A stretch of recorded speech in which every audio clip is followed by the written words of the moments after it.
ചിറ്റിലപ്പള്ളി ഫൗണ്ടേഷനും ദേശീയ സേവാഭാരതി കേരളവും തലചായ്ക്കാനൊരിടം പദ്ധതി പ്രകാരം നിർമ്മിച്ചു നൽകിയ വീടിന്റെ താക്കോൽദാന ചടങ്ങ് മരിയാപുരത്ത് നടന്നു. Idukki block panchayat president Ansi Thomas പരിപാടി ഉദ്ഘാടനം ചെയ്തു. സേവാഭാരതി സംസ്ഥാന ട്രഷറർ PR രാജിമോൾ താക്കോൽദാന കർമ്മം നിർവഹിച്ചു.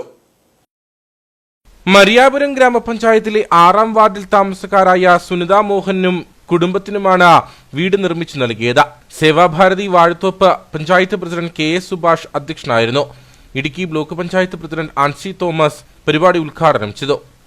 ഏതൊരു മനുഷ്യന്റെയും ഒരു സ്വപ്ന സാക്ഷാത്കാരമാണ് തലചായ്ക്കുവാൻ ഒരിടം, ഒരു ഭവനം എന്നുള്ളത്.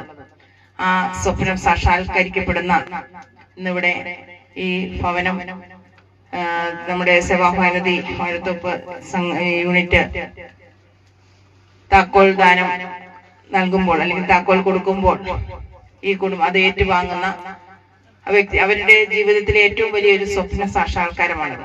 സേവാഭാരതി സംസ്ഥാന ട്രഷറർ PR രാജിമോൾ താക്കോൽ ദാനകർമ്മം നിർവഹിച്ചു.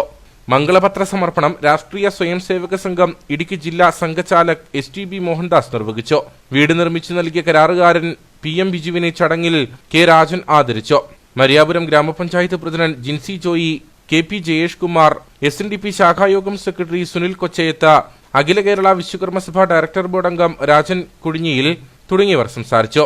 സേവാഭാരതിയും ചിറ്റിലപ്പള്ളി ഫൗണ്ടേഷനും ചേർന്ന് സംസ്ഥാനത്ത് 120 വീടുകൾ നിർമ്മിച്ചു നൽകുമെന്ന് സേവാഭാരതി ജില്ലാ ജനറൽ സെക്രട്ടറി സന്തോഷ് കുമാർ പറഞ്ഞു. ഇത് കേരളത്തിലെ തലചായ്ക്കാനൊരിടം സേവാഭാരതി എല്ലാ മേഖലകളിലും ചെയ്യുന്നുണ്ട്. അതുപോലെ തന്നെ ഇടുക്കി ജില്ലയിലെ ആദ്യമായി കിട്ടിയതിൽ രണ്ടാമത് പൂർത്തീകരിച്ച വീടാണ് ഈ വീട്.